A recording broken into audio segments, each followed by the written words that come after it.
Wait, that bowl of rice you just ate, it's either going directly into your muscle fibers right now, or it isn't. And the difference between those two outcomes isn't what most people assume. Muscles don't run on motivation. They run on glycogen. That's it, stored glucose, physically packed into the muscle fiber itself, not floating around in your blood, not sitting in the liver, inside the tissue that's doing the work. Train hard enough and you burn through it. That part most people understand intuitively. What they tend to miss is what happens on the other side of that equation. There's a ceiling.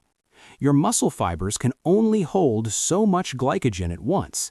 It's not a flexible system. The storage capacity is finite, and once it's full, it's full. Think of it less like a battery and more like a tank with a fixed volume. When that tank is loaded, your output improves noticeably. Each rep recruits faster, fatigue sets in later, the whole session feels more controlled. When it's sitting near empty, the body starts pulling energy from somewhere less convenient, and that somewhere may well be the muscle tissue itself. So where does a bowl of white rice actually fit into this? White rice digests quickly. Glucose enters the bloodstream fast, insulin responds, and the uptake signal goes out to muscle cells. Glycogen synthesis begins. None of that is inherently a problem. In fact, under the right conditions, it's more or less the ideal sequence. The issue is timing, not the rice, the window. Muscle cells appear to be significantly more receptive to glucose uptake in the period immediately following training.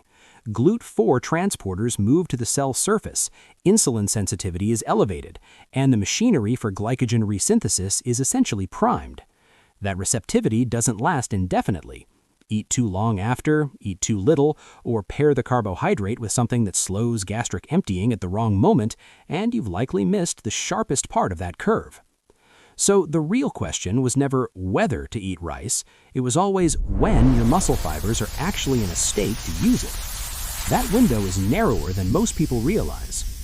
Follow Body Lab channel for the full post-workout glycogen window breakdown.